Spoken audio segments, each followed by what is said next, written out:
Well, firstly, thank you, Kenneth, and members of the Bristol and West branch at IOSH here for inviting me to come along. So I'm very grateful to you. This is a pleasure delivering a subject I'm very passionate about in terms of violence and aggression in the workplace. I've had the pleasure of meeting and engaging with particularly IOSH groups in the South Wales region, in Cardiff and Swansea, and then very grateful then when Bristol invited me over here. So what I'm going to do in terms of that introduction, and just to sort of carry on, as a police officer, as a serving police officer, as long as you had outside permission, you could do other jobs. And police officers, some were undertakers, some were driving instructors. And for me, it was training. I started delivering training to victims of crime. As a community safety officer, I would speak to students and minority groups about general personal safety in the community and really enjoyed it. So then I decided to do my Cert Ed, my Certificate in Education, set up the business back in about 2002. And it's actually about nearly 16, 17 years now. So I basically use time off, my ARDs, so a couple of days a week or whatever it might be, to do some training externally. And I'll just give you some idea. I'll just get the, hang on, I'm on the wrong one. Okay, so in terms of some of the organizations, this snapshot, I think it's about 300. So ranging from local authorities to health trusts, loads of different charitable organizations, homeless charities, women's aid groups, crisis organizations. I was in Rotherham on Tuesday, I was in Swansea yesterday with one of the big housing associations. But some of the other interesting clients I work with all the Assembly members at Welsh Government. I go around all their constituency offices, training the Assembly members or the MPs themselves in how to stay safe when they're out and about, going into constituencies' homes, and also, which I'm very keen on, and this is something I'll introduce in this session here, our digital footprint, our digital security as well. So that's just a snapshot of many or some of the organizations. In terms of the areas I'd like to cover, and I'll just get this right. Which way is it? Okay. The areas I'd like to cover, I'm going to talk about violence and aggression in the workplace. So I'm going to talk about some of the statistics just to start the subject off. I recognize that members here will have all different sort of knowledge levels about this area. I find it quite a cool area of health and safety, because it's very personal, it's interpersonal, it's engaging with staff. It's trying to engage with top-tier management for management to recognize that they've got to lead from the top and make sure you've got a culture of good, successful, safe health and safety at the workplace with the staff themselves. So we're going to basically touch on employers' duties and what those duties extend to. I'm very conscious about incident reporting and how little is actually known from a senior management perspective in terms of what's actually happening in the workplace. And the reluctance of staff in many, many cases to report incidents for a number of reasons. We'll discuss that. We're going to talk about various safe systems of work within a working environment, and also particularly with regard to lone working for those staff who occasionally or generally as a major part of their role, actually go into the community, go into people's homes or venues on a single basis, very much in a lone working capacity. And then what I'm going to do, I'm going to invite, if I can, we're actually going to look at some conflict management in this training, or in session this morning. At times, I might ask a couple of you to come up. In fact, I might ask about 10 or 20 of you to come up, and we'll do some basic conflict management skills. You don't have to, but I'd like to see some faces up here. I've pushed the tables back a little bit further, so it can be a little bit interactive, and you're very welcome to join me down here. So to actually look at some conflict management issues. Okay. So the way I start all types of training is actually link into the Health and Safety Work Act, and very specifically what it actually means. And I've highlighted the key areas, and it looks at any incident, and I'll come back to that word, any incident now, in which a person is abused, threatened, or assaulted in any circumstance related to their work. So with regard to abused, threatened, or assaulted, I'll break all these down, but let me firstly look at any incident. Now, this any incident is in our contact, our daily contact with the customer, the service user, the client, where we might express or sustain some form of aggression, we get sworn at, we get shouted at, we get threatened, or even assaulted. So when we've got direct contact, that's an incident in the workplace. However, it extends further to that. It could be that we suffer some form of abuse or a threat by a colleague or a senior manager. That's an incident in the workplace. It could be, as a result of our job, that we're out shopping with a family on a Saturday morning in Tesco's or Asda, and you bump into a client or a member of the public who, as a result of your job, abuses you or threatens you or insults you. That's a workplace incident. And it could also be that you could be sat at home watching a television with a tablet or an iPad on your lap and doing some sort of research, looking at your Facebook profile, and then you're being slandered or targeted or bullied in terms of social media. That's an incident which is work-related, which complies with the Health and Safety at Work Act. Please do. We had a client where one of our supervisors brought a knife onto site and stabbed one of their labourers, but it was deemed because the incident wasn't work-related, even though it happened at work. Okay. Well, that's an interesting... about it, they said if the argument was about pay or not working or something, then that's work-related, but if it was because he was arguing about the football team they supported or whatever... Okay, so what you're looking at there is an outside work-related issue that just happened to come into the workplace where a member of the staff was stabbed by this person he'd fallen out with. Okay, so as far as RIDA reporting is concerned, doesn't come into their figures, and you'll see that now. However, because it's a work situation where that person has been assaulted by somebody they know within a workplace, it should go down as an incident and should still be recorded, but for RIDA purposes in terms of their classification. I just wanted to give you that sort of more rounded understanding of what an incident is, and it's very diverse. It's traveling to and from. So if some of you may be going to a conference or going to a meeting, and then somebody gets out of the car because they think you've cut them up, and they try to grab you or threaten you or assault you, road rage, that's an incident. So it's quite wide and generic. So when we look at abuse, staff are very, very reluctant to report instances of abuse, okay, for a number of reasons, which I'll come back to later. Firstly, they don't exactly know what this abuse is. And quite simply, some staff might deal with very difficult, challenging individuals, and in many cases that's a part of their job. Their colleagues need to know that, and it needs to be highlighted, but not as far as the Health and Safety at Work Act is concerned. Where they do need to report instances of abuse is when they are personally insulted. So if somebody is sexist towards them, is racist towards them, homophobic, who insults them because of the way they look, the way they speak, the way they dress, whatever it is, when it's personally targeted, that's abuse in the workplace. If you think about your organizations, how many members of your staff actually report instances of abuse? I bet you don't see many at all, okay? And how often does abuse go on? How often does that go? I spoke with Julian, we talked about some of the more traffic-related incidents where staff working at roadside can be threatened then by motorists, or where the motorist is using their car to actually threaten them by driving towards them and suddenly braking, and in some occasions not even braking, actually striking them. So, but that threat or that abuse on the work site, if you like, needs to be recorded so that senior management can adjust their systems to try and prevent that. More awareness for the motorist. More controls in terms of staff being furthest from the road where they can engage with particularly aggressive or intimidating individuals. Anyway, that's abuse. The next one is threatened.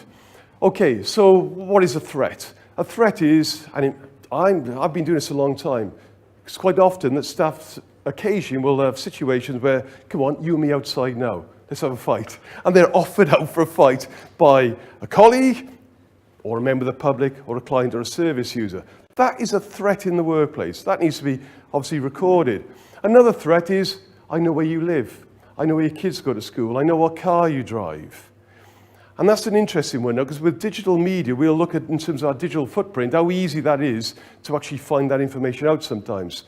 It's also, a threat is also when we're in a situation where we feel threatened, where we might be managing a situation with lots of service users and suddenly a fight takes place and everybody's looking at me to try and deal with it. So in a situation where we feel vulnerable and uncomfortable, that is a threatening situation, which again needs to be mapped, recorded, written down, so the Health and Safety League can assess that and look to see how they can perhaps reduce the instance of that happening again. The last one is an assault. Okay, we shouldn't be assaulted when we do our jobs, but again, staff don't really know what an assault is. You look at those injuries there, you've got actual injuries, actual bodily harm or grievous bodily harm. But I'm more concerned about those incidents which are common assaults. Now, a common assault is if a member of the public gets so annoyed, they start pointing at you and then they poke you in the shoulder. You've been assaulted.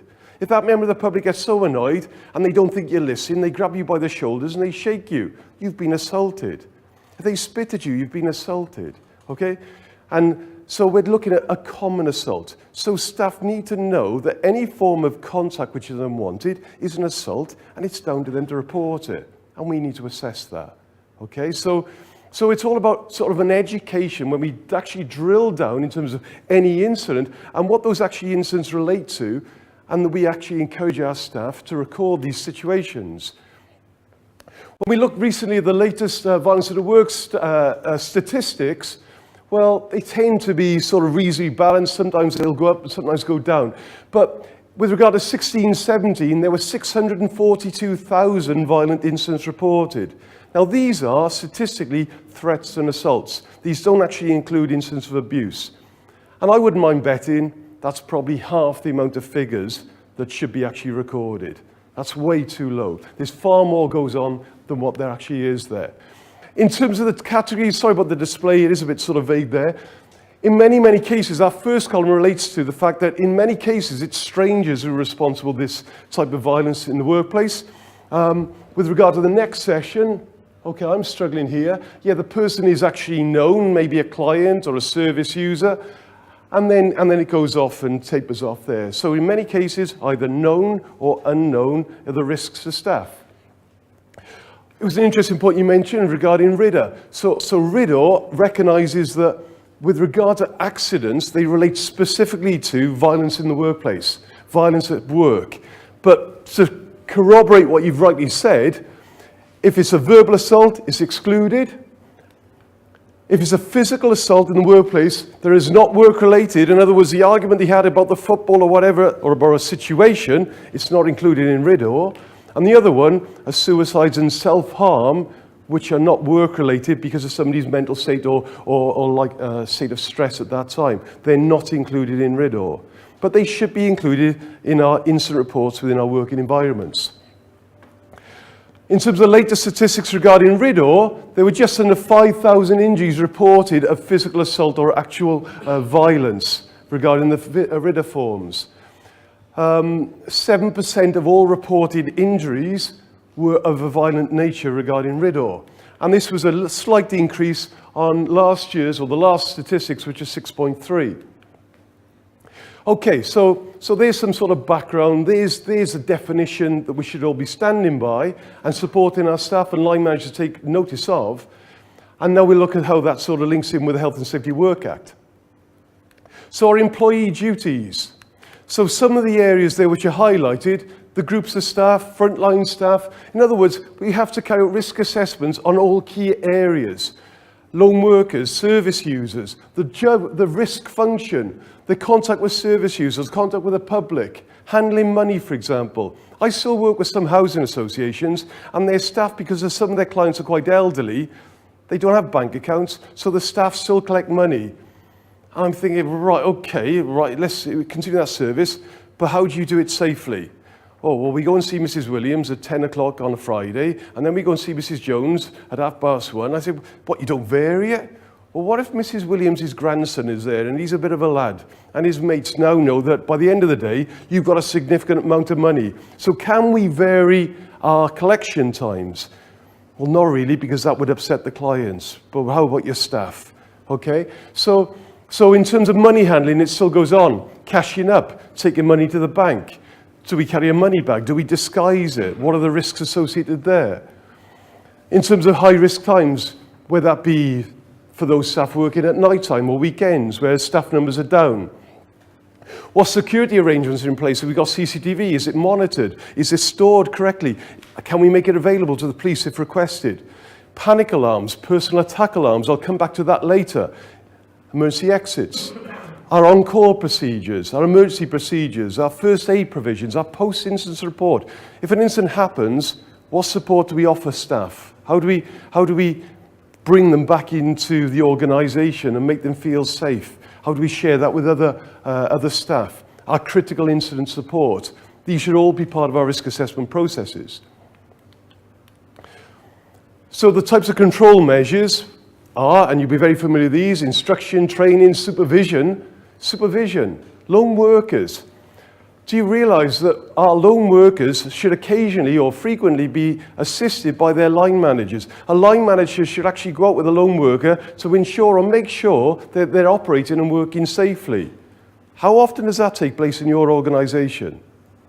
I'm guessing not that often. Don't forget, we're looking towards our litigation culture. And if we're not meeting the requirements of the Health and Safety at Work Act, then we're going to be judged on that. So protective equipment. Had a nice discussion with the two Steves in the front there earlier about the use of some form of communication device for lone workers. And our staff are either very, very reluctant to use it because it gets in the way, particularly for those who are involved in maintenance or trade roles, and they don't use them. They think it's Big Brother. And then I'm looking at the organization and say, how far do you want me as a trainer to go with this? Because if you're giving them something designed for their personal protective equipment and their safety and they're not using it and something happens, well, then the vicarious responsibility, they're liable for it because you provided it, you've trained them in it, but they're not using it. But how many organizations revisit training regarding the use of those devices? How many organizations ask their line managers to get those members of staff in and ask them why they're not using them? Because you generally get a big reluctance. Oh, it's too complicated. There's always reasons why people prefer not to use certain devices.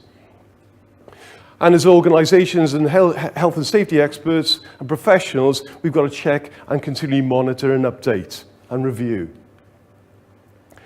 Okay, so the point I'm asking you really is a question there. Do we fully appreciate the risks and confrontation experienced by staff? Can we honestly say we really know what's going on the front line?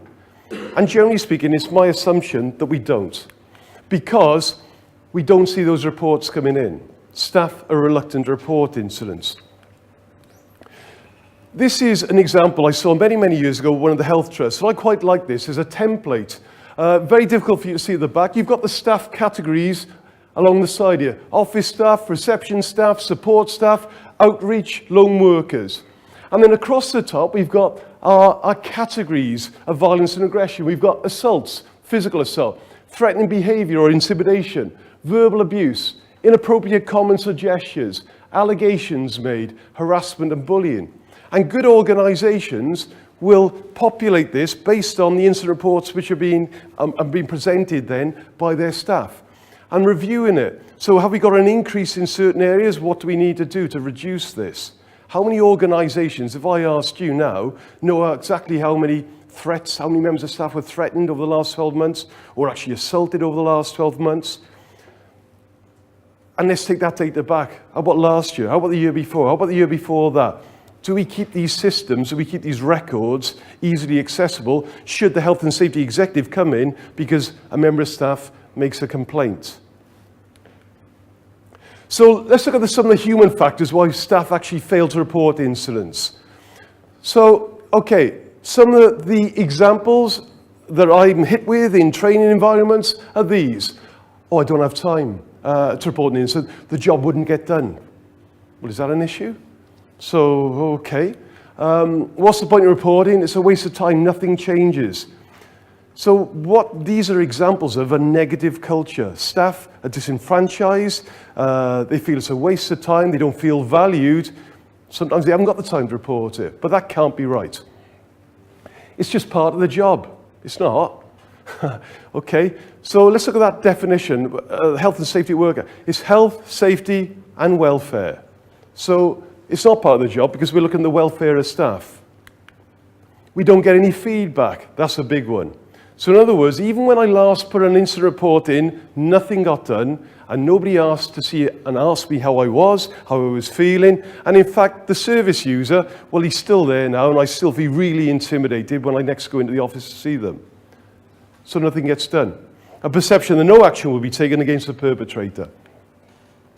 A perception that a member of staff was at fault. Yeah, this is a big one. Sometimes staff don't report incidents because they might feel it's a reflection upon their unprofessionalism. They will self-blame that they actually brought this situation on. They might have said the wrong thing, and they're fearful that by highlighting and writing down an incident where they've been abused or threatened or even assaulted, that might reflect badly on them. So that might highlight a potential weakness on their side. Generally speaking, the overarching one is the lack of training as to what incidents should be reported. Staff don't know what to report. Sometimes they don't even know where to find the forms, whether that be online or in a cabinet. They don't know where those forms are. They haven't been shown. Okay, but the important issue for me is feedback. Staff should be updated, should be reviewed, assessed, supported, offered counselling, offered time to go and make a statement to the police in the event of an assault situation and be supported through that process. Okay. So what we've looked at there now, we looked at the Act, we looked at the legislation, our employers' duties, and then some of the reasons there where perhaps we don't really know what's going on because it's not really encouraged. So some of those safe systems of work that organisations should be introducing. So our reception areas. So in some years ago, it used to be the case there were screens or very wide desks. With Disability Act and different legislation, things have changed. At benefits agencies, staff were behind screens. Now they're very front-facing in open environments. Okay, so access control situations, interview situations. I'm very keen, when I look at personal attack alarms, as a crime prevention officer working for the Home Office for many years, I've got a big issue with regard to alarms, and particularly personal attack alarms. So when we look at silent alarms, in many cases, at receptions or in interview environments, if I'm a particularly annoyed, aggressive, upset client or service user, and I get aggressive, and a member of staff activates a silent alarm under the desk or just by leaning back subtly, and I don't hear it because I'm so emotionally and so angry at that time, then I'm not going to change. I'm going to carry on being angry, and that could escalate then to me grabbing or even hitting that member of staff. I don't like silent alarms, okay? I would prefer an audible alarm so I hear it. So when a member of staff activates something under the desk and I hear it, and I'm now thinking, it is my distraction, blimey, have I overset the mark? Who's coming into the office now? Am I going to get into trouble? Okay, so I'm more of a decision or opinion that an audible alarm is more of a distraction. For example, with regard to your homes and your home alarm systems, you would have a silent alarm on your house. If a burglar broke into your house, then no alarm goes off, they'd help themselves. We have put an audible alarm because the audible alarm is a distraction. You think, blimey, I'll get away from you. And it's the same psychology then when people are aggressive. And we're going to look at that psychology later. I don't think I've got this slide on here. No, let me go back to it. It's on the issue of personal attack alarms. Now, many organisations give their staff personal attack alarms. And generally, they're the key fob variety with a little key ring. Do you know the ones I mean? You pull a little cord out, and they say, here you are. And the member of staff says, thanks very much. And then after about 3 or 4 weeks, the member of staff thinks, oh, what a load of rubbish. It keeps going off in the handbag. It's a pain. I got really embarrassed last time. And if I'm trying to get something in the bag, it goes off by accident. But what staff don't tell that member of staff is how to actually use that personal attack alarm. Do you know how to use a personal attack alarm? Because I have this discussion in all my groups, and I say, well, how do you use it? And they say, well, you just pull the cord out and it sounds, yeah, that's great, but what next? Oh, I don't know, I don't know. Do I throw it at them? Do I throw it over there? Do I hold it by their ear? I don't know, what is it? What do you do? And it's just something really simple like that, because people don't know what to do with them. And the way to use a personal attack alarm correctly is you activate it and you throw it on the floor. You throw it on the floor about that far away from you. So if that person is going to attack you, and it's only any good in an open environment, in a street or a public place, that person who is going to carry out some form of crime has got the opportunity now to actually crush that alarm on the floor. So their mindset is, what's that sound?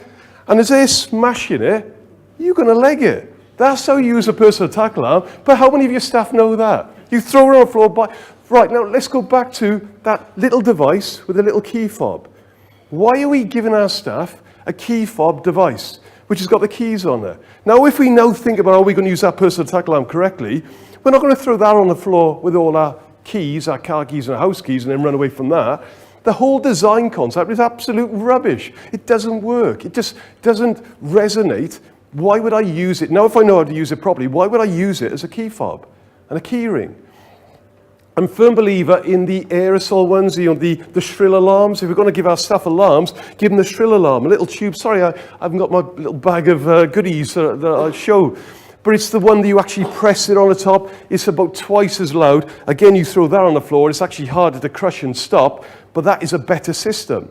It's less likely to go for the handbag. And if you tell staff how to use it correctly, they'll get that. But as far as I'm concerned, those key fob ones, they're absolute rubbish.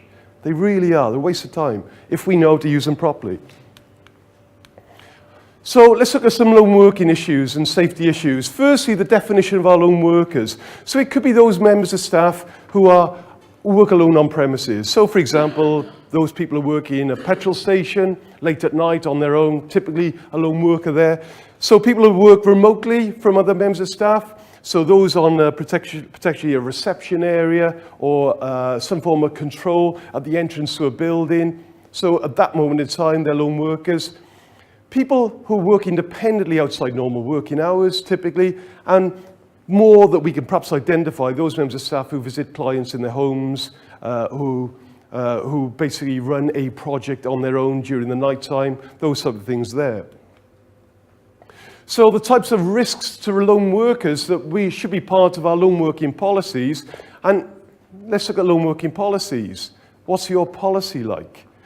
Is it a training manual or is it a policy? Because our policy should basically be our systems, okay? What are our lone working requirements? What does staff need to do? Not about, well, in this situation, if somebody's aggressive, you've got to step back and you've got to be nice and you've got to be open and expressive and all that. It's not a training manual. It should be a policy. And just give the guidance and the layout of what's expected of our lone workers. And where you really go to town is on your individual risk assessments based on the job or category of that member of staff. So then we drill down in terms of, well, what is the risk of road rage when they're driving from A to B? What is the risk of particularly violence? Or sexual abuse or physical attack and things like that. So regarding lone workers, there are risks regarding health-related matters. So, for example, I was working with a local authority recently, and a member of staff who was responsible for various sort of cleaning roles within that area went into a unit to get some certain cleaning products. He was the only person around. He went into that unit, shut the door behind him, went in there to search, get the gear he wanted. He collapsed. And it was only then when his wife rang up about 6:30 in the evening and said, John hasn't come home. Okay, and then the organisation thinking, blimey, oh, right, okay, well, where could John be? And then trying to find out in quite a wide area where John would normally operate and work. And then they actually went into the store area and they found that he'd slumped and he collapsed. And John spent 3 days in hospital. And it was only because of his wife rang up at 6:30 in the evening that set the alarm bells. If it had been longer, John could be far worse. With regard to dog bites, it's an interesting one. I was contacted by a client recently, a member of staff who was responsible for fitting reasonable adjustments in people's homes, hoists and things like that, turned up, as he would, knocked on the door, was invited in, lady invited the gentleman in. The lady had a little spaniel dog. The spaniel dog, in about 10 minutes of that meeting, bit the member of staff. The member of staff in the property cleaned up the wound sufficiently for the injury to stop on their hand, went back to the office, the workplace, and then applied more sort of first aid response. Unfortunately, because of a blood condition, that member of staff died 3 days later. So at the coroner's inquest, the coroner actually challenged the organisation and said, what safe system of work have you got in place to make your staff who are going to people's homes aware of the fact that they've got a dog? So should we, as an organisation now, be asking or considering all our staff when they've encountered a dog that we highlight this? Because that was a recommendation, so that as members of staff, this wasn't a nasty dog, this was a spaniel, not a dog you'd expect to bite, but this dog bit this member of staff. So as organisations, now we have to be more switched on. If we're sending our staff to people's homes, that we make them aware of the risk of dog bites. So I mentioned about cash handling, trips, slips, falls, fire hazards. Those members of staff who are responsible for opening up or locking up at the end or the start or the end of the day? What systems have we got in place for them? It's quite, the feedback I've had is from members of staff who are responsible for locking up, particularly in large buildings, is actually they're a bit worried when they walk around and they're going into the gents' toilets and the ladies, hello, just in case somebody's hidden there. And then finally then they know they're on their own. And do we just take that for granted, or do we recognise there are risks of that member of staff in certain areas for them? And the area I'm going to touch on at the end, obviously, is with regard to violence and aggression. I will get used to this in the end. It's not my own. Another thing I'm very keen to encourage is do we know, as an organisation, if we've subcontracted out our loan working systems to a monitoring company would generally have this type of information. But if we don't, do we have the name, the contact details, next of kin, the home telephone number, any medical issues that we should need or know about? And do we know the car registration number, make and model of our loan working staff? Because what if we haven't or been able to contact a member of staff? The police are going to ask you that. So who is the member of staff? What do they look like? What car were they using? And the feedback I get on this is, oh, yeah, we got the car registration number, but that's in the finance department on their expenses form. Do you see what I mean? So as organisations, somebody responsible for managing the loan working system should have readable access to this type of information, and not only between 9 and 5, for those out of hours working staff as well. So many organisations will use the likes of Outlook as a calendar to map then the nature of the visits of the member of staff. So between 10 and 10:30, the member of staff will be there, and then they're going on to there and so forth. So as an and that is in compliance, that's fine. As long as the member of staff is adhering to that, and if an appointment has been cancelled, they let you know, and they might bring another one forward, so it needs to be updated to be in compliance of that requirement. Now, some organisations are still using buddy systems. It's cheap and cheerful, but not particularly effective. So with our buddy systems, the feedback I get is, oh, I always text my buddy. I say, what do you mean text? Yeah, I'll text them that I finish, or I'm going in. Well, sometimes a text can be a bit unreliable. And if the other member of staff or the buddy is busy and they don't even look at their phone and they've forgotten about it, so not a good system. And what if I was an aggressor and I took that member of staff's phone off them and I text to say everything's fine? So I always encourage organisations to discourage text, but to communicate, to speak to your buddy rather than use a text facility, because potentially it could be unreliable and compromised. I mentioned about different organisations using monitoring devices. Unfortunately, staff will say, I don't like them. Some will say it's a bit big brotherish. I don't like the fact that people are monitoring. They don't even like trackers on their vehicles. Some say they get in the way if they're on their neck. Some say they get in the way if they're trades and they're on their waist. I was working with a company recently, and they're going down the line. I'm not here to market, but I quite like the idea, and I think it's a really good thing to go forward. But they were saying that they're going to look to invest in some form of smart Fitbit style watch, which incorporates a loan working monitoring system.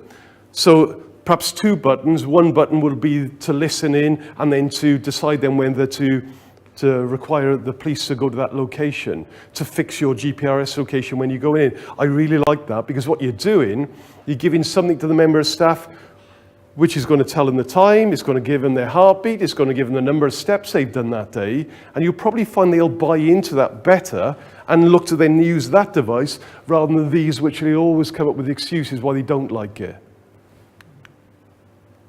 So good organisations will use nice little flagging systems, whether that be red flags and things like that. This was one of the housing associations I work with, so for any member of staff being instructed to go and visit somebody, they've got these little sort of visual warnings. Top one, joint visit.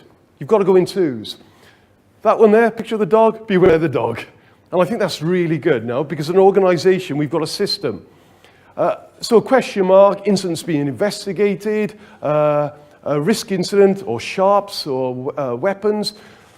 An eye is that there's information you need, before you go there, you need to come and speak to this particular person so you've got a better understanding. This one here, no staff visits at all because something's happened. The one at the top there is a potentially violent person at the property. Okay, so either we don't go or you go in twos, or certainly you know that. These ones here, no female lone working visits and no male lone working visits, where there has been allegations or issues that have gone on in the past. I quite like the idea of something very visual when we're tasking our staff then to be assigned then to go and visit certain people. There's a great sort of interest nowadays in giving staff tablets, iPads, to encourage staff, instead of coming back to the office to do their notes, so they can do that out in the field, if you like, out in the street as a result of that visit. And that's fine, but unfortunately, when we give our staff these, which are a few £100, and the hands of a villain quite desirable, we're making, unfortunately, our staff a little bit vulnerable to the risk of a street robbery or a theft against them. And I'm very keen to tell organisations, so if we're going to give them tablets, then as an organisation, you should be looking to indelibly mark or stamp property of this particular housing association, this particular local authority, so it's very visible, and that in itself will be very prominent in discouraging a motivated criminal to steal it, because why would you? How can you sell it if it's traceable? So if we're as an organisation using these tablets, you need to engrave them, make them your own, so in that case, that will actually make the member staff safer. We should discourage those staff for putting designer covers around them which would obscure that. So it needs to be visible when they're in that one-to-one meeting. I've talked about personal attack alarms and perhaps went ahead of myself, but these are the examples. So what you can't see there is where the key fob was, and that's what I mean about the shrill alarm. They're both about £8. That you can find online in various places. Is there any questions, anything I've said so far? We okay? All right? Okay, so mobile phone apps. Again, it meets the requirements in terms of communication. Some staff are really good at using them. Some don't like it. Some have real difficulty with the mobiles that we're giving staff. They can be too complicated for staff sometimes. For me, it's a case of organisations making sure that all their staff are suitably trained in how to use that particular app on their phone. And what I don't see is organisations having, because they do have access with these apps, they get access to all the data when the member of staff has actually used it.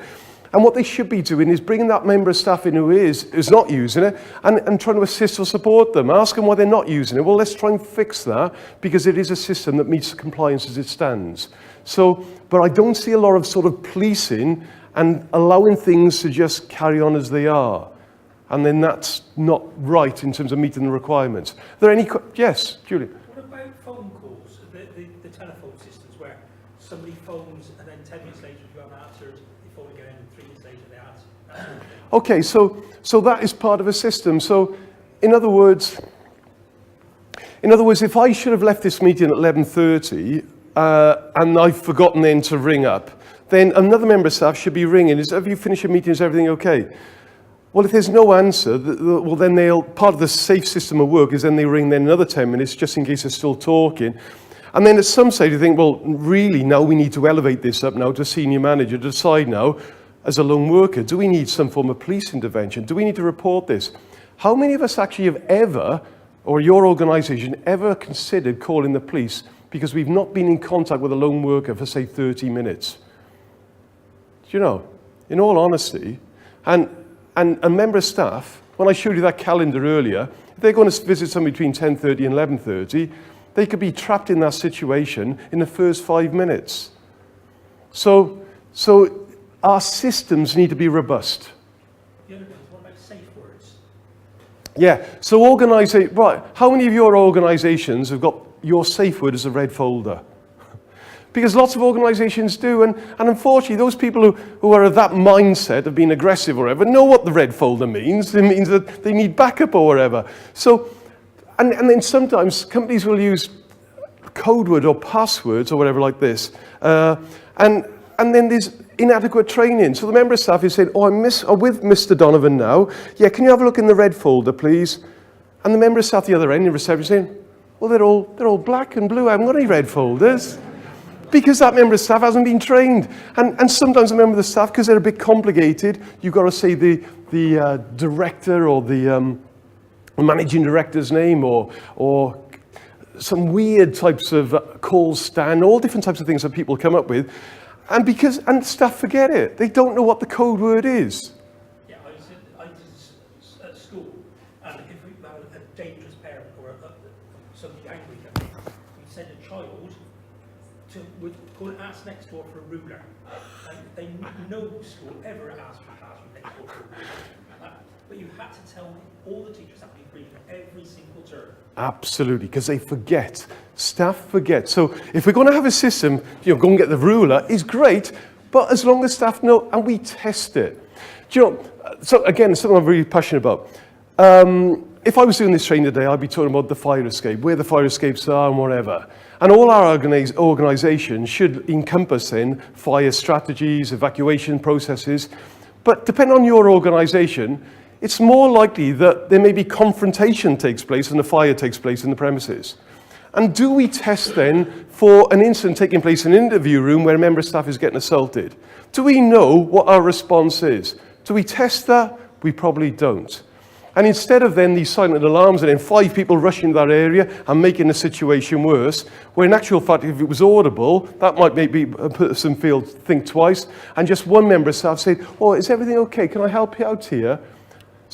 So what we should be doing is testing our responses to violence and aggression in the workplace, but I don't see many organisations doing that until it's too late because something's happened, generally. Can you go back to your slide with the symbols on, please? I'll do my best. Hang on. Yes. Top right. Top right. So there's a case recently of 2 social workers going into a property.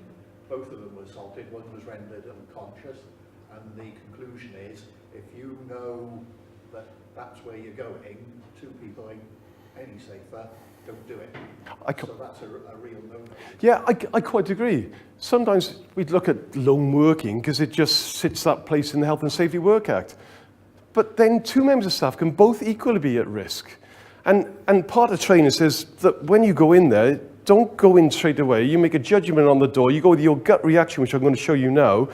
Because if they're drunk or on the use of drugs, or there's some mental health issues that clearly they're unwell and they're possibly in crisis, why are we putting ourselves in that situation? If we're a social worker, can we seek the support of a police officer to be outside or come in with us if we're expecting some form of violence because we're involved in some form of child protection issue, child removal issue, so we might need backup. In other words, let's assess it before we turn up blindly into a situation and get it right. In regards to that, if, say, for a phone company that a call to a house call or something, I mean, to obtain that type of information without, I mean, you wouldn't say, are you a drug user or No. alcoholic user? You can't ask that to the customer. So how No.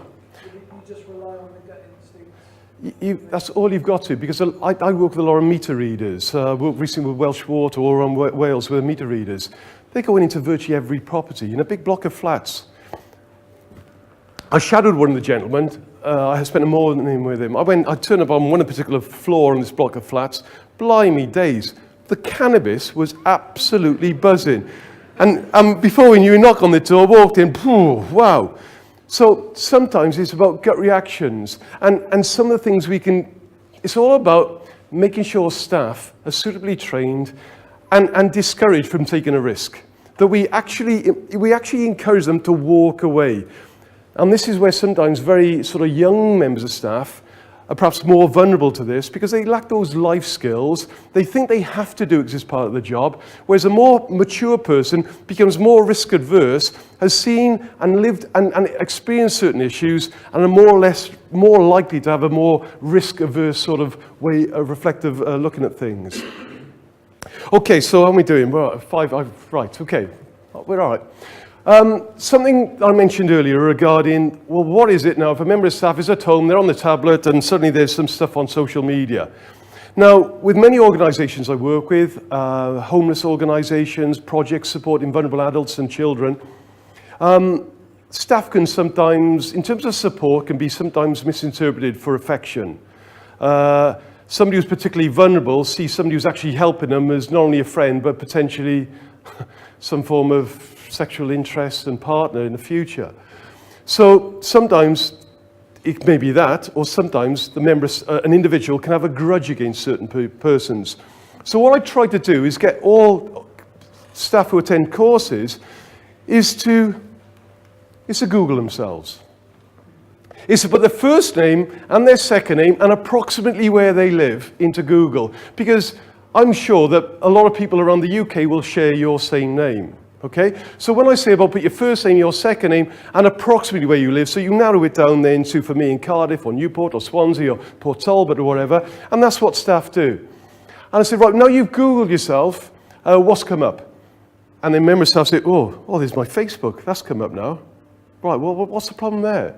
It means if I'm a service user and I've taken a fancy to you or I've got a grudge against you, I can actually now look at your Facebook, I can work out who your family are, where your kids go to school, when you've been on holidays, and I can do some detective work and find out a lot more about you. I can actually probably, if I dig deep enough, find out pretty much where you live. If I can't find out you live that way, I could possibly find 192.com, and I'd invite you yourselves to do that. Google yourselves, see if 192.com comes up, because if it does, it means that you in the past have not ticked that box correctly, and your local authority has sold your personal data, and it's available on the open register. Well, worried now, you'll be checking. Okay. When I checked this recently, I was training some traffic wardens. And a member of one of the civil enforcement staff, the traffic warden, he said that when he did a check, he said, blimey, he said, I'm on YouTube. That's me. Look at the comments. That's me actually booking a motorist. I didn't know I was being videoed and recorded. And now there's these comments saying, if I ever see him around my street, I'm going to this and that. And this member of staff feeling really intimidated and quite alarmed because he'd taken the trouble to Google himself. Because sometimes we don't know if we're being recorded or video recorded. One member of staff literally this week, up in Rotherham this week, she checked herself because I asked her to go into not only Google as a general search, but go into a Google image search. And she said, look at that, there's my face there. Somebody has taken my face, and now because of the JPEG, because of the classifications of an image, if we've named it in the past, that image name stays with it. And somebody else was using her face as their LinkedIn face under a different name. So her identity was being stolen and used by somebody else because she Googled herself. So this was an example of a particular page where a local community were absolutely outraged about a private car company, parking company, and they were taking photographs of the members of staff, their personal vehicles, following them home and all sorts. So that, what I'm saying is, it is out there, it does go on. So yeah, Google ourselves. I'm going the wrong way. Okay. I said that if when you do that, you might find that 192.com comes up. And what 192.com does, it buys all the data from the local authorities, and for a fee of some £2.75, they will then sell that to anybody who's interested in finding out more about you, and particularly where you live. Now, when I train all the assembly members, the MPs, what I inevitably try to do, I try to find out their home address. Now, these are public figures, okay, so they got their own web premises, sites, the political parties, all that. Yeah, I'm not interested in that. I want to find out where they live. So when I've done this, and I found them on 192.com, and the next slide I put their house on that big screen, they're going, how did you find that out? And when I said also, you've got your personal family photographs there of your wedding and your children or whatever on your Facebook as well, you're leaving yourself wide open. For those of you who find that you are on 192.com, there is a record removal form where I would suggest that you go onto your local authority if you don't want it to be on there and ask for it to be removed, and that's quite easy to do. Just contact them. You would actually do an online form. They'll email you to confirm that they've now removed it, because every month they will then send out this same data. So if you cancel it on there, it'll just get sent back to them unless you cancel it at source. I talked about social media. There was one colleague or one member of staff I was speaking to some years ago now. She used to work at Park Prison, and she was on the particular wing one particular day, and a prisoner came up to her and he said, you were a bit stressed yesterday, were you? She said, I beg your pardon. He said, yeah. He said, you enjoyed that nice glass of red wine with your husband John last night, didn't you? She left the job. Because she had her Facebook settings set to everyone, he found her. Because, and in some respects, that leads me on to another problem. because we ask our staff to wear ID with their first and their second name. So if somebody has a grudge or takes a fancy to you, and they got your first and second name, and they approximate that you're going to be living and working within 40 miles of this area, then you do a Google search. I was training a traffic enforcement area in one of the local authorities recently, and I was surprised to see that staff were actually signing it and printing their name rather than giving a unique payroll number, for example. Why are traffic wardens putting their names, their first and second name, on a form they're giving to somebody who's really cheesed off? Do you know? So, are we thinking about staff safety? I talked about, let's get it right, driving. Mentioned earlier with Julian that people can drive at us. Road rage situations. Some of you might have seen this video. Okay, it's well worth watching. It's cool. He gets out of the car and has a go at the cyclist. But road rage is an issue. Something very, very simple on road rage. If we're in a works vehicle, we stay in it, we lock the door. As soon as you get out, it's an incident. You can be investigated. Why did you get out of the car?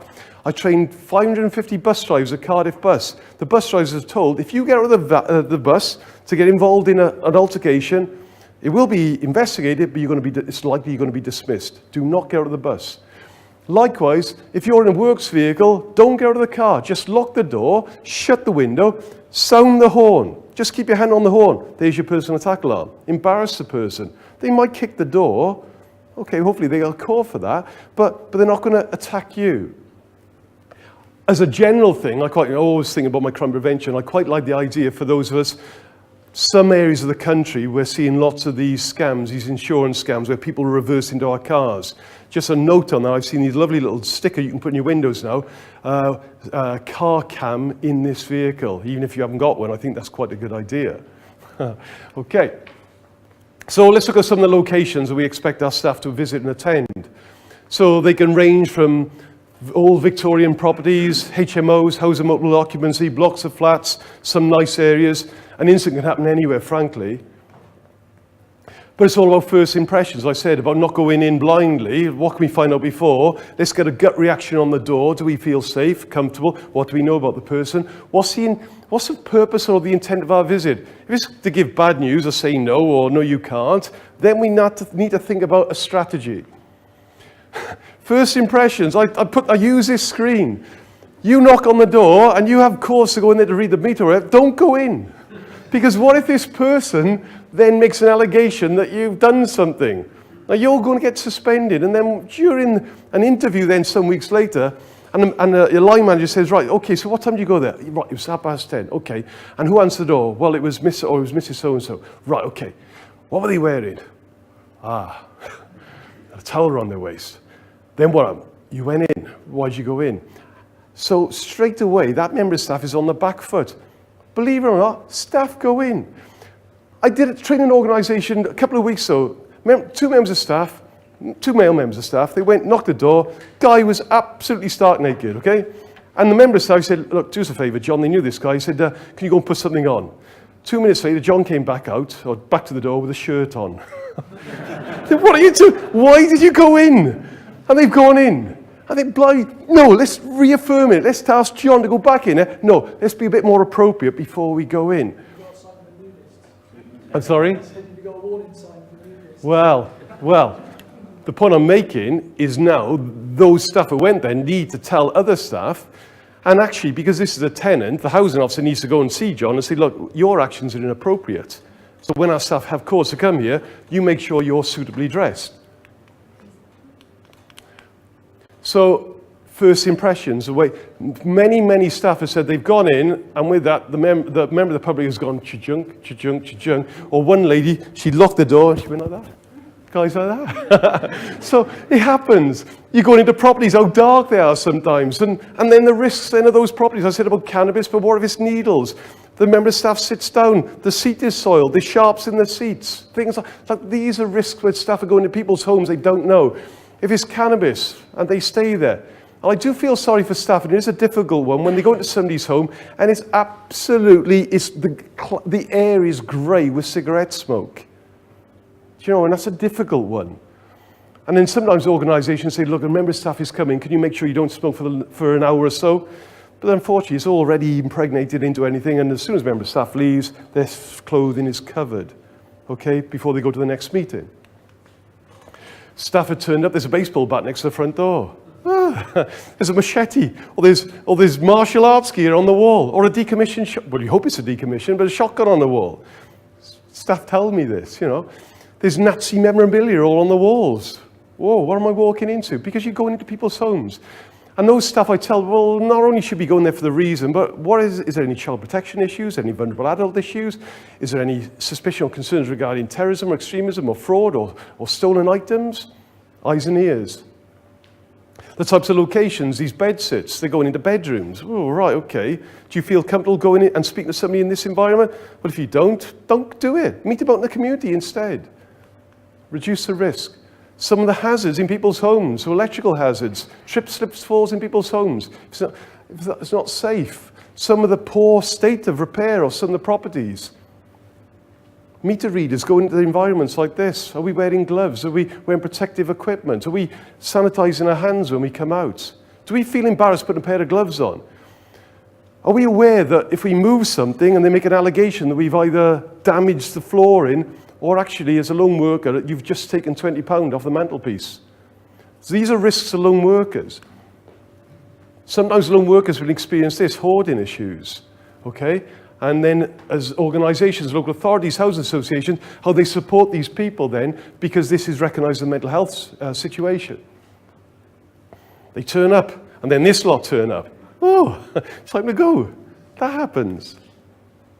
And then the cultural issues. I've worked with minority communities for 15, 20 years, and some of the things to expect in terms of some of the equality issues, the gender issues. The fact that many, many minority communities are going to invite you to have something to eat or drink, because it's about making strangers feel welcome. One member of staff said, yes, okay, then the next thing, he was invited into another room, he sat on the floor, he had a 3-course meal in front of him, the child was translating to mum and dad. It was 9:30 in the morning, and then realised then afterwards he was at the wrong house. He should have been next door. And that's true. And then pets and staff saying, oh God, there's spiders there, there's stacks of cats. So I knocked the door and they tried to put this big snake around my neck. And then it's dogs, as I said about dogs, and these are perhaps worse. It's the little ones, the little yappy ones, very defensive. Now, they won't bite you when they go in. They'll suss you out first. But as you say, right then, ta-ra, that's when they'll have you. They'll have your leg, the back of your ankle. I just want to raise and highlight the profile of dog bites, because it is a fact that I mentioned previously. I've got some warning images to show you. Might want to, if you're a little bit sort of cagey about it, don't look, because they are quite gruesome.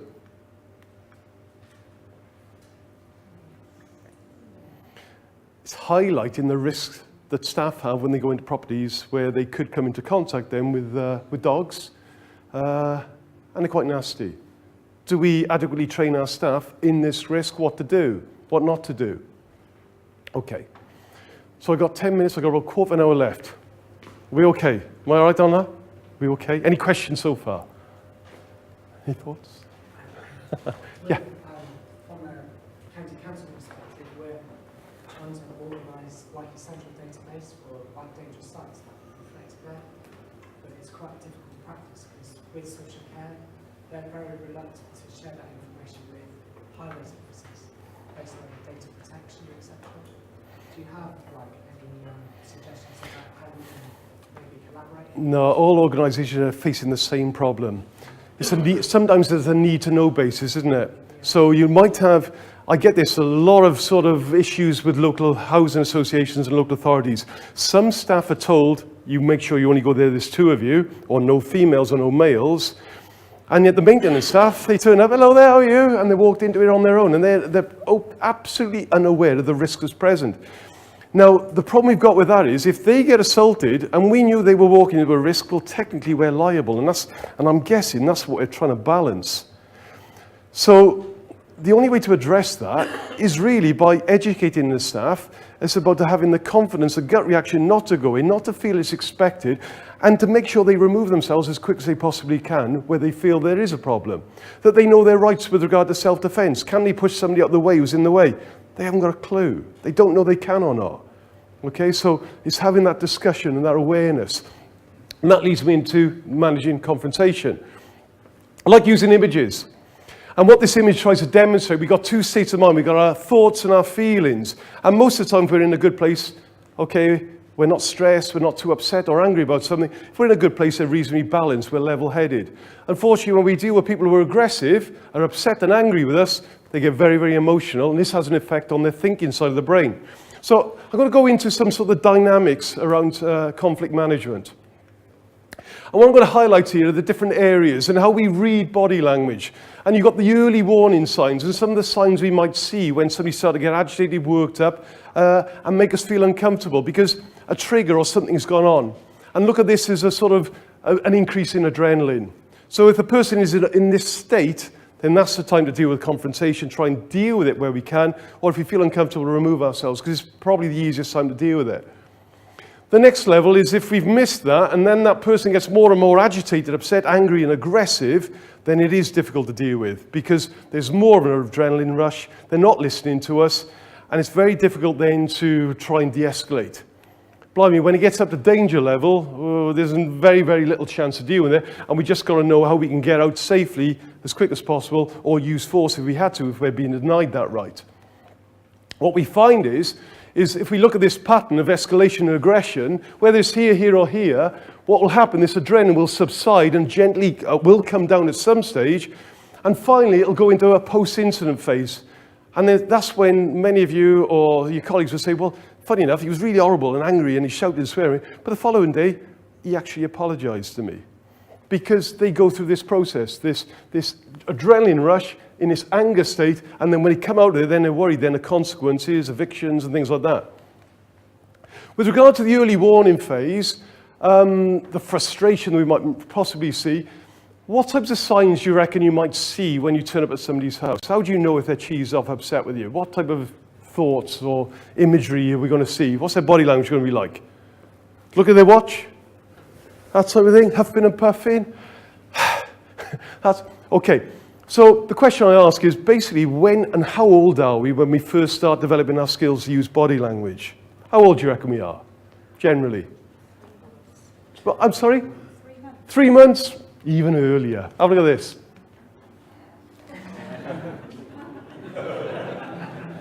Aren't they lovely?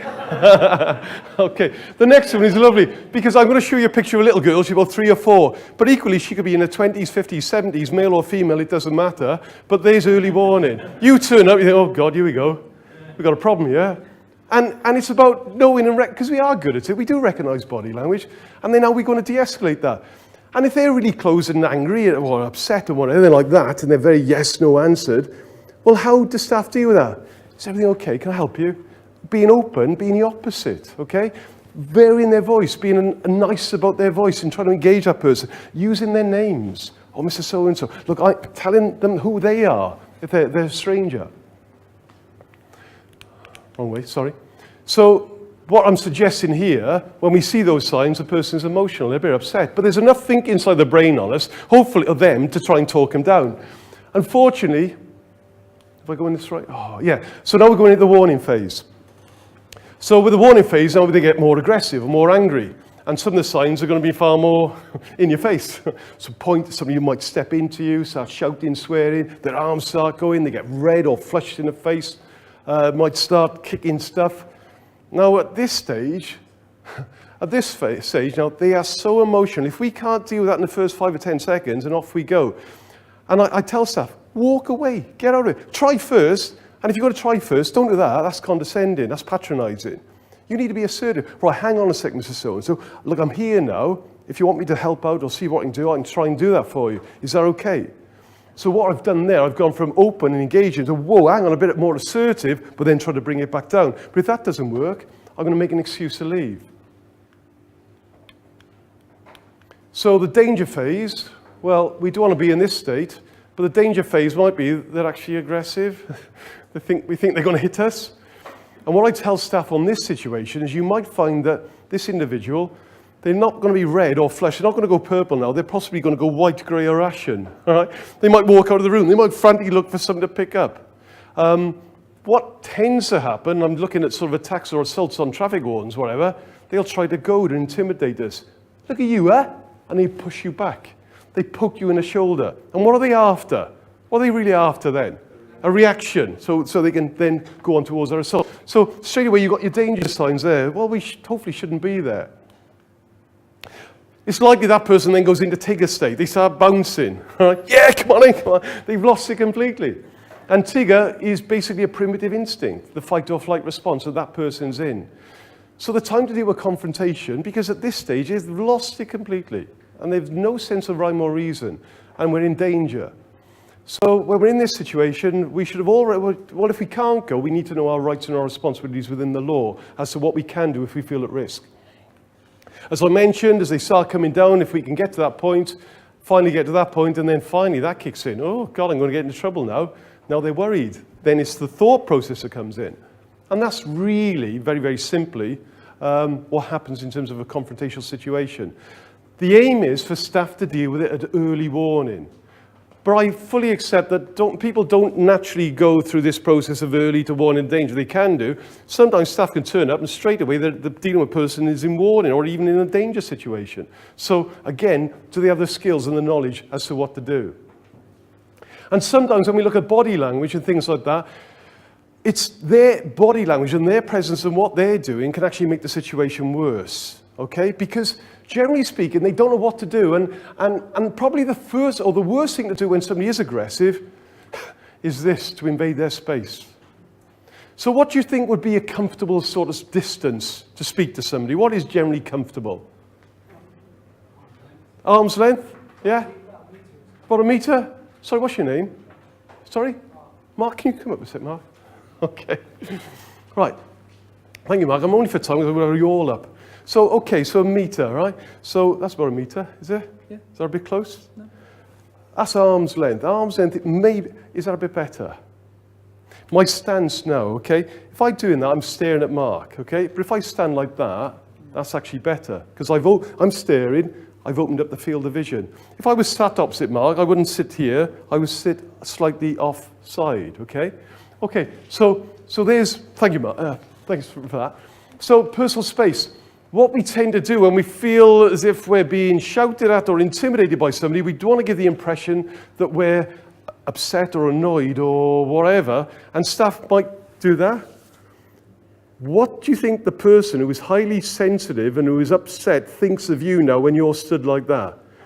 You're arrogant, you're judging them, you're looking down on them, and we're making the situation worse because we're using inappropriate body language. If it's not that, we might put our hands on our hips. Now we're making ourselves look bigger. Bring it on. Yeah, come and have a fight with me. It's the wrong thing to do. Or if we show we're bored because we slump like that, staff make situations worse because they don't know how to deal with it properly. And they do the wrong things. And regarding eye contact, when somebody's aggressive and they're staring at you, well, we end up staring back and we're afraid to look away because we're breaking eye contact. And then you hear, well, do I look at the bridge of their nose? No, the best thing to do in that situation is somebody's staring you out and trying to intimidate you. Look at them, but blink. Just blink. No, don't flut your eyelids. That's lovely. But by blinking, you'll try it. You'll stare at somebody else, and whatever you blink, it just breaks down that intensity and that aggression. Now, again, another thing we do when we feel upset or scared is we do an elevator. You look at that person, you look them up and down. Don't get caught. Who are you looking at? And if we roll our eyes, all these are the triggers I mentioned on that route up. If the staff are doing the wrong things, they're actually putting themselves in more of a difficult situation because they're doing the wrong thing. If the member of staff looks at their watch, that could wind somebody up. You're saying you want to go, you'd rather be doing something else. I'm looking at my watch, I'm all right for 5. Okay.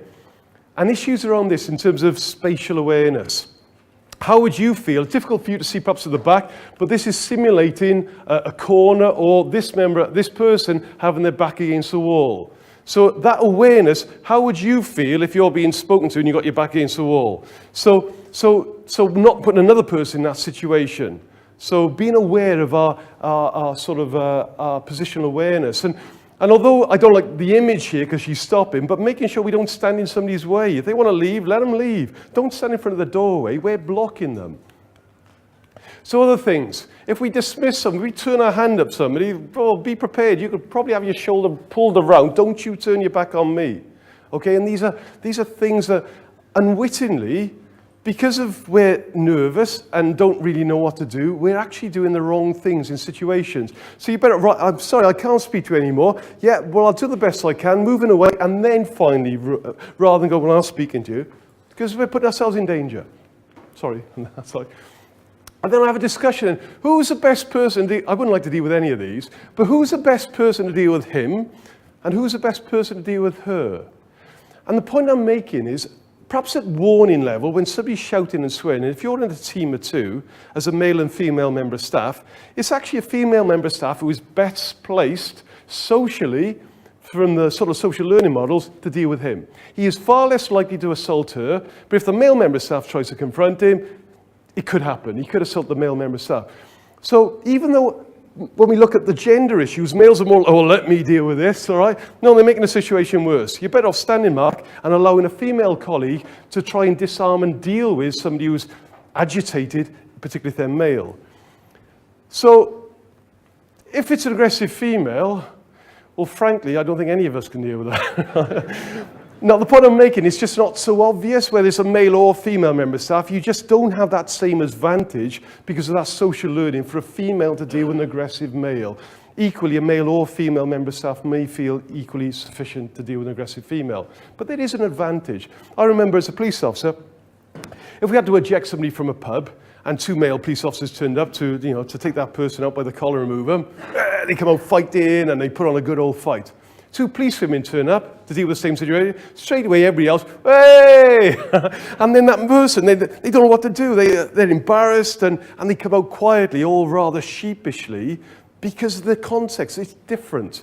Okay, so we've got that gender issue about difference in terms of how we resolve confrontation.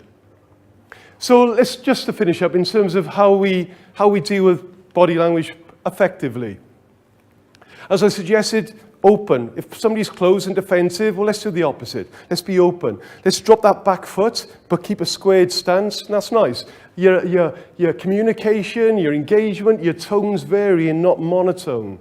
And a nice way about you, tell them your name, find out their name, use their names. Names are brilliant in de-escalating confrontation. You're making it personal. You're taking them back to their childhood. Distractions, get off the subject. Talk about other things which have been positive are useful too. Respecting space.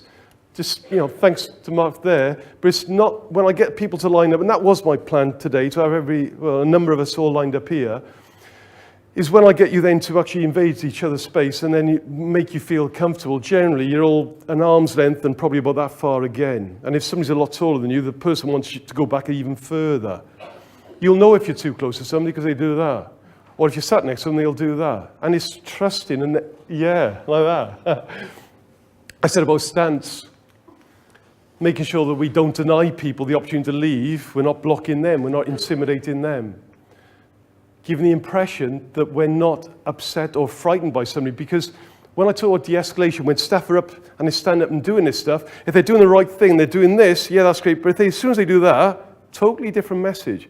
If they lean back slightly, that person is thinking, I'm winning here, and they get more intimidating. Because we're slight lean, we're showing we're fearful and nervous of that person. So appearing confident, good eye contact, look at them.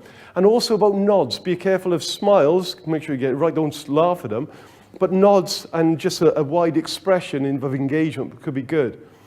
Slowly dealing with things. Don't make things excitable or erratic. Don't get 6 people charge into a reception area or to an interview room because that's going to make it worse. Slow in the approach.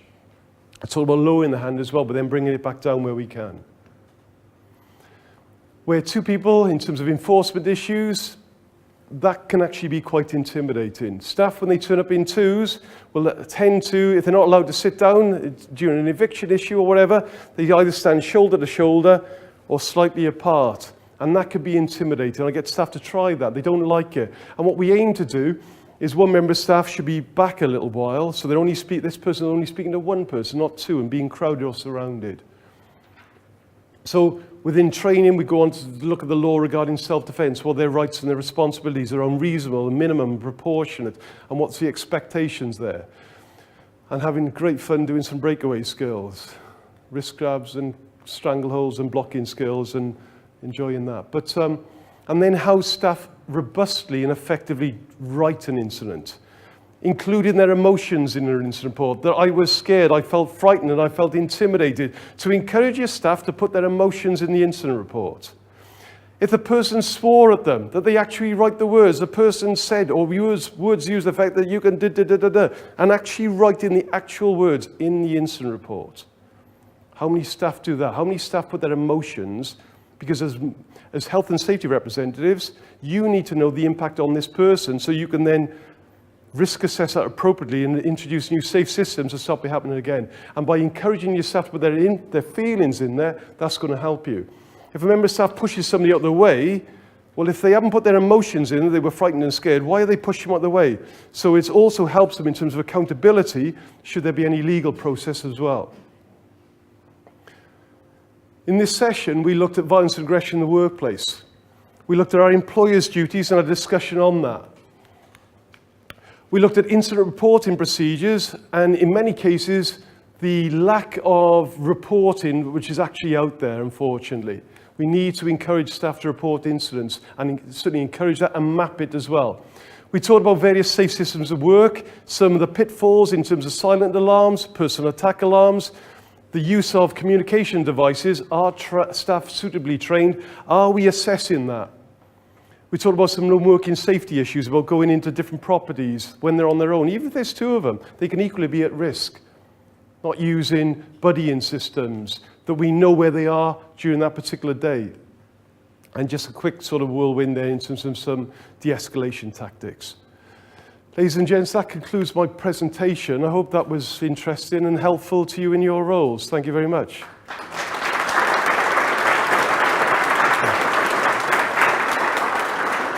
How long was your practical when you signed up? Well, I was conscious of the time because you've got more to talk about. You would have gone I on. just want to ask the crowd, the audience.